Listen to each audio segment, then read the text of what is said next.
नमस्कार, मैं हूं मनोज और आज के इस वीडियो में हम जानेंगे कि हम अपने बच्चों को नवोदय विद्यालय परीक्षा की तैयारी कैसे करवाएं। करें नहीं, क्योंकि ये हमारे बच्चे प्राइमरी लेवल में होते हैं जिनको नवोदय विद्यालय में जाना होता है। वो बच्चे बहुत छोटे होते हैं। वो तैयारी कैसी होती है, कंपटीशन क्या होता है, उसके बारे में बहुत ज़्यादा नहीं जानते। इसमें हमें हेल्प हेल्प किसकी लेनी चाहिए, कौन इनको हेल्प करेगा? तो सबसे पहली जो नैतिक जिम्मेदारी है कि बच्चे कंपटीशन की तैयारी कैसे करेंगे, वो है उनके माता-पिता की। बहुत सारे लोग ऐसे हैं, बहुत सारे माता-पिता ऐसे हैं जो उतने पढ़े लिखे नहीं हैं। तो जो माता-पिता पढ़े लिखे नहीं हैं, वो बच्चों के लिए उनको उसका शिष्य बन जाना चाहिए, यानी बच्चों को गुरु बनाना चाहिए कि बच्चे जब भी स्कूल जाएंगे, पढ़ के वहां से लौटेंगे तो वो बच्चों से पढ़ेंगे कि बच्चे क्या क्या पढ़ के आए हैं, बच्चे उनको पढ़ाएंगे। और जब कोई भी और दूसरी जिम्मेदारी बनती है अध्यापक की, जिस जिस स्कूल में बच्चे प्राइमरी लेवल में पढ़ते हैं, उसी स्कूल की जिम्मेदारी बनती है, उस स्कूल के अध्यापक की जिम्मेदारी बनती है कि हमारे बच्चे आगे कैसे बढ़ेंगे और अपने कैरियर पाथ का निर्माण कैसे करेंगे, आगे कैसे बढ़ पाएंगे। बच्चे क्लास 5 पास करने के बाद में, कक्षा 5 पास करने के बाद में कौन से स्कूल में जाएंगे, कौन से स्कूल में एडमिशन लेंगे, तो इसकी जिम्मेदारी उस स्कूल के टीचर की ही बनती है। और बहुत सारे ऐसे अध्यापक हैं जो अपने बच्चों को नवोदय विद्यालय की तैयारी के लिए प्रेरित करते हैं और उसमें बच्चे अपनी बेहतरीन पढ़ाई कर सकते हैं। और उनकी फीस भी कम से कम लगेगी, वो कम से कम खर्चे में अपनी पूरी पढ़ाई और उनका डेली का खर्चा ये निकल जाएगा और बच्चे अच्छी पढ़ाई भी कर पाएंगे। तो इसमें सबसे पहले ज़रूरी होता है कि बच्चे कब से तैयारी चालू करें। लोगों का ये मानना होता है कि बच्चे यहाँ से तैयारी चालू करें, बच्चे यहाँ से तैयारी चालू करें, बच्चे इस टाइम में तैयारी चालू करें। तो इसकी तैयारी करने के लिए बच्चों की जो सबसे परफेक्ट एज रहती है वो होती है क्लास 3 से। जब बच्चे क्लास 3 में पढ़ रहे हैं तभी इस वाली तैयारी को, यानी नवोदय विद्यालय की जो परीक्षा होती है उसकी तैयारी उनको यहीं से स्टार्ट कर देनी चाहिए। क्लास 3, क्लास 4 और क्लास 5, 3 क्लास में ये बच्चे कंटिन्यू करेंगे और जब क्लास 5 में पहुंचेंगे तो ये वाला एंट्रेंस एग्जाम देंगे। उनको एक ही बार मौका मिलेगा ये देने के लिए और पूरे जिले के बच्चे उनके लिए कंपटीटर होंगे, मतलब जितने भी स्कूल होंगे और जो भी विद्यालय यहाँ पे अप्लाई करेंगे, जो बच्चे जिन विद्यालयों से अप्लाई करेंगे वो सारे कंपटीटर होंगे। तो इसका तैयारी करने का सबसे आसान तरीका है, सबसे पहले इसके सिलेबस को जानें। जब तक किसी के सिलेबस यानी कि पाठ्यक्रम को नहीं जानेंगे तब तक तैयारी आप अच्छे से नहीं कर पाएंगे। इसकी तैयारी के सिलेबस के लिए आपको सिलेबस नवोदय विद्यालय समिति की जो साइट है वहाँ पे मिल जाएगा। पूरा पूरा सिलेबस मिल जाएगा, कौन से टॉपिक से कौन से क्वेश्चन पूछे जाते हैं। जो मेन बुक है इसकी तैयारी करने के लिए वो है एनसीईआरटी, क्योंकि जो परीक्षा करवाता है वो है सीबीएसई और central board of secondary education है, वो फॉलो करती है एनसीईआरटी के सिलेबस को। तो क्लास 3, क्लास 4 और क्लास 5 जब बच्चे तीनों क्लास में पढ़ रहे हैं उसी समय से इस वाली परीक्षा के लिए फोकस करना स्टार्ट कर देंगे। इसमें मेनली 3 चीज़ों के क्वेश्चन पूछे जाते हैं। सबसे पहले क्वेश्चन होते हैं मेंटल एबिलिटी टेस्ट के, यानी कि लॉजिकल रीजनिंग के सवाल पूछे जाते हैं। और रीजनिंग के सवाल जितनी बहुत सारी ऐसी परीक्षाएं होती हैं तो बच्चों के जीवन में ये वाली परीक्षा, रीजनिंग वाली परीक्षा जरूर आएगी। और उसकी तैयारी अगर प्राइमरी लेवल से बच्चे स्टार्ट कर दिए करना तो आने वाली जो रीजनिंग होगी उनके लिए ईजी हो जाएगी। बहुत लोग, बड़े लोग सोचते हैं कि ये जो प्राइमरी लेवल की रीजनिंग है बहुत आसान है, तो ये बिल्कुल भी आसान नहीं है, क्योंकि बच्चों की एज कम है, उनकी समझ थोड़ी कम है।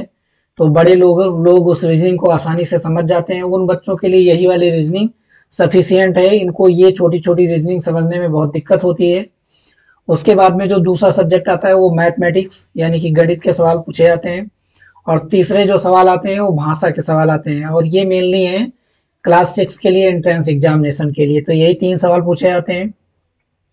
जो रीजनिंग होती है, जो मानसिक एबिलिटी टेस्ट होता है, वो मेनली 2 टाइप का होता है। वैसे तो बहुत सारी रीजनिंग होती है जिनको बिल्कुल शुद्ध भाषा में बोलते हैं तर्क और वितर्क, यानी लॉजिकल रीजनिंग, यानी तर्क वितर्क बोलते हैं इनको।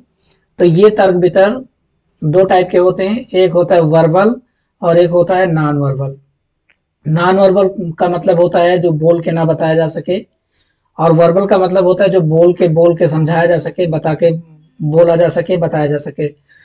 जो पुराने समय में जो पहेलियां होती थी, कहावतें होती थी, उनको अगर रीजनिंग में इंक्लूड किया जाए और कुछ सवाल वैसे भी आते हैं, तो वर्बल रीजनिंग में आएंगे। और जो चित्रकारी होती थी, जो फिगर होता था, वो नॉन वर्बल रीजनिंग में आएंगे। तो इसमें जो रीजनिंग पूछी जाती है वो नॉन वर्बल ही पूछी जाती है, चित्रकारी वाली ही पूछी जाती है। और बच्चों का अगर एक बार इसमें मन लग गया कि ये किस तरीके से पलट जाते हैं, किस तरीके से सही हो जाते हैं, तो बच्चों को इसको खेल में भी बहुत मजा आएगा। और ये बिल्कुल खेल के तरीके से ही होते हैं। तो बच्चों को क्लास थर्ड से ही पढ़ाना चालू कर देना चाहिए। और डेली अगर बच्चा 1 घंटा समय उनके माता पिता अपने बच्चों के साथ में, और अगर माता पिता बहुत ज़्यादा पढ़े लिखे नहीं है तो बच्चा ट्यूशन ले सकता है, कोचिंग ले सकता है, कोई दिक्कत नहीं है। और आजकल बहुत सारी ऑनलाइन कोचिंग अवेलेबल हैं। ऑनलाइन कोचिंग है, 1000 रुपये, 200 रुपये, 500 रुपये में पूरा सिलेबस देती हैं।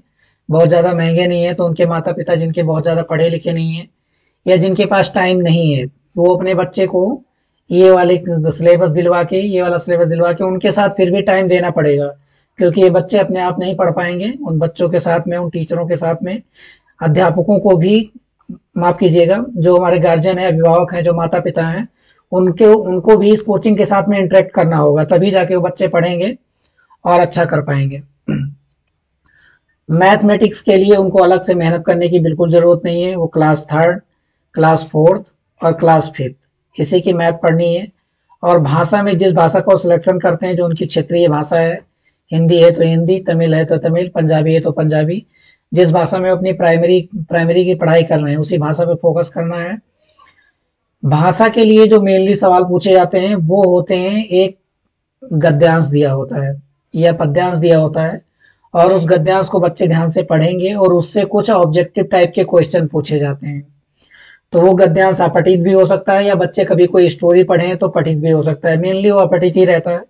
पठित और अपठित में ये अंतर होता है कि जो पठित गद्यांश होते हैं वो आपके सिलेबस से आते हैं, मतलब सिलेबस में आपके दिया हुआ रहेगा, कोई निबंध रहेगा या कोई कहानी रहेगी। और जो अपठित रहता है वो कोई अननोन टॉपिक डाल दी जाती है, जैसे गांधी जी पे आ गया, कोई समाज पे आ गया, बच्चों के लिए मतलब सिंपलीफाई करके दिया जाता है, उन्हीं से क्वेश्चन पूछे जाते हैं। ये नवोदय विद्यालय परीक्षा ये पता करना चाहती है कि जो बच्चे हैं वो प्राइमरी लेवल तक अपनी समझ कितनी डेवलप कर पाए हैं, अपनी भाषा के प्रति उनकी जानकारी कितनी हुई है, इसी का पता लगाना चाहते हैं। और बहुत छोटे छोटे सवाल आते हैं।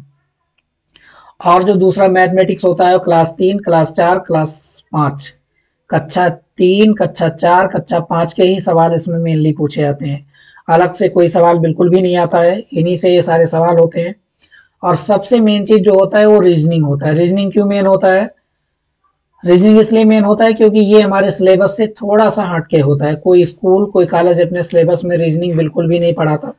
एनसीईआरटी में कभी कभार जो अपने ये आकृति वाले क्वेश्चन होते हैं उनसे रिलेटेड, और जो अंक वाले क्वेश्चन होते हैं इनसे रिलेटेड कुछ रीजनिंग दी हुई होती है।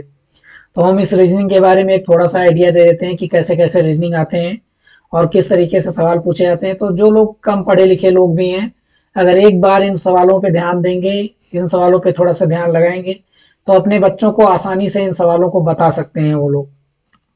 अब सबसे पहला जो रीजनिंग पूछा जाता है वो भिन्न आकृति का पूछा जाता है, यानी डिफरेंट शेप का पूछा जाता है।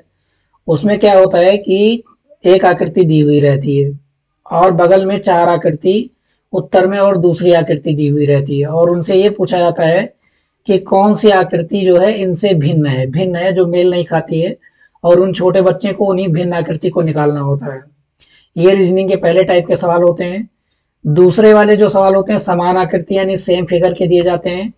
इधर आकृति दी रहती होती है और जो आगे के 4 ऑप्शन दिए रहते हैं उनमें दिया रहता है कि इस आकृति से कौन सी आकृति मैच खाती है, कौन सी इसके समान है। तो ये फूल पत्ती जैसे ही सवाल होते हैं, दूसरी तरीके से बिल्कुल भी नहीं होते हैं।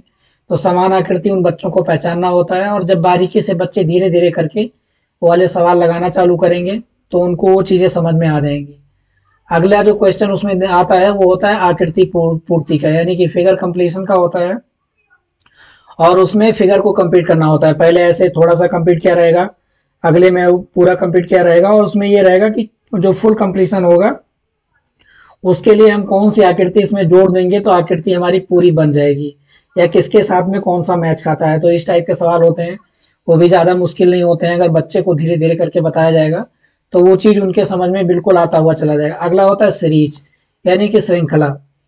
उसका मतलब क्या होता है कि इसके बाद ये वाली आकृति आ गई है, इसके बाद ये वाली आकृति आ गई है, और बीच में एक जगह छुट्टी रहेगी या लास्ट में एक जगह छुट्टी रहेगी, तो वहाँ पे ये दिया रहेगा कि इसकी जगह कौन सी आकृति आएगी। तो बच्चों को वो वाली आकृति पहचान करके वहाँ पे मतलब टिक करना रहेगा, या ऑप्शन जो है OMR सीट दी जाएगी, अगर ऑप्टिकल वाली सीट दी जाती है तो वहाँ पे उनको टिक करना रहेगा और उनको आसानी से पता चल जाएगा कि कौन सी आकृति इसके बाद में आएगी।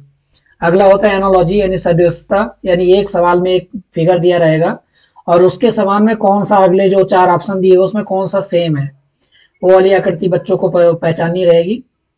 अगला रहता है स्क्वायर कंप्लीशन, एक स्क्वायर दिया रहेगा, फिर दूसरा स्क्वायर दिया रहेगा, उसे कट करके आगे बढ़ती जाएगी आकृति और उसके कंप्लीशन में कौन सा फिगर सही होगा उस पर टिक लगाना रहेगा। तो ये वर्ग पूर्ति वाले सवाल होते हैं, इसी टाइप के सवाल पूछे जाते हैं। और अगले जो आते हैं कागज का काटना तथा मोड़ना, यानी कागज ऐसे फोल्ड किया गया है, एक बार, 2 बार फोल्ड किया गया है, 3 बार फोल्ड किया गया है, तो उसके उत्तर में कौन सी आकृति मिलेगी, और इसी टाइप के वाले सवाल पूछे जाते हैं। और जो दूसरा वाला पूछा जाता है वो दर्पण प्रतिबिंब, जो हमारी इमेज होती है वो शीशे में उल्टी दिखाई देती है, तो कोई अक्षर दिए जाएंगे, कोई आकृति दिखाई जाएगी और उसमें पूछा जाएगा कि जो दर्पण प्रतिबिंब होगा वो आगे वाली इमेज में कैसा बनेगा, मतलब ऐसा है तो इमेज में कैसा दिखाई देगा, अगर ऐसा है तो इमेज में कैसा दिखाई देगा। और ये भी मुश्किल नहीं होता है, अगर बच्चे प्रैक्टिस करेंगे तो आसानी से समझ जाएंगे। और जो आकृति निर्माण वाले क्वेश्चन होते हैं मेंटल एबिलिटी में, मानसिक योग्यता वाले जो सवाल होते हैं वो इसमें यही वाले होते हैं, यानी फिगर मेकिंग वाले होते हैं, आकृति निर्माण वाले होते हैं। तो इसमें ये वाली आकृति इस तरीके से बनी है तो अगली वाली कैसी बनेगी, अगले वाली कैसी बनेगी। तो ये वाले सारे सवाल हमारे मेंटल एबिलिटी के रहते हैं। और बुकें जो पढ़नी है, जो बेसिक बुक है, बहुत सारे स्कूल अलग अलग पैसे कमाने के लिए और अपने बिजनेस को इम्प्रूव करने के लिए, क्योंकि जो प्राइवेट कंपनियों की जो किताबें हैं वो इनको बहुत सारे पैसे देती हैं स्कूल वालों को। और इवन अगर एक स्कूल में 400-500 बच्चे हैं तो अमूमन ये मान के चलिए कि एक प्राइवेट पब्लिकेशन की बुक 4 से 5 लाख एक साल में पे करती है अभी के दौर में। तो अगर इतने पैसे पे करती है तो वही वाली किताब लगाते हैं। उसमें थोड़ा सिंप्लीफाई करके जरूर दिया होता है लेकिन त्रुटि बहुत ज़्यादा होती है, क्योंकि वो एक ऑथेंटिक बुक नहीं होती है। तो बुक का जो इस्तेमाल करना है इसकी तैयारी करने के लिए, वो 3rd, 4th और 5th की NCERT, मैथ, लैंग्वेज, जो लैंग्वेज जिस रीजन में चलती है, और मेंटल एबिलिटी के लिए जो कंपटीशन सेंटर हैं, जो किताब की दुकानें शहरों में हैं, वहाँ पे 10 साल के मॉडल पेपर, क्वेश्चन पेपर मिल जाएंगे, उन्हीं को इन बच्चों को सॉल्व करना है। और अगर डेली 1 घंटे, अब 3 साल का समय है तो 1 साल में 365 दिन होते हैं, लगभग बच्चों को 1000 दिन के आसपास में मिल जाएंगे, मतलब 1000 घंटे बच्चों को पढ़ने हैं। और बच्चा अगर उसकी मानसिक क्षमता अगर अच्छी भी नहीं भी होगी तो इन सवालों को बच्चा आराम से सॉल्व कर लेगा। और जो ये एज होती है प्राइमरी लेवल की, इसमें क्या होता है कि बच्चे का जो ये विकास होता है, जो इमेजिनेशन पावर होती है इमेजिनेशन की, बड़े लोग भी बहुत सारे इमेजिनेशन करते हैं और जो रिसर्च होते हैं वो इमेजिनेशन पे ही टिके होते हैं।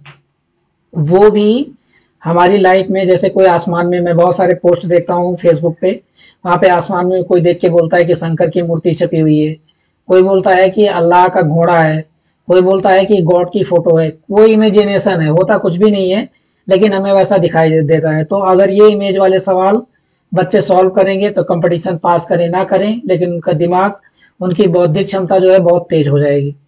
आज के लिए इतना ही।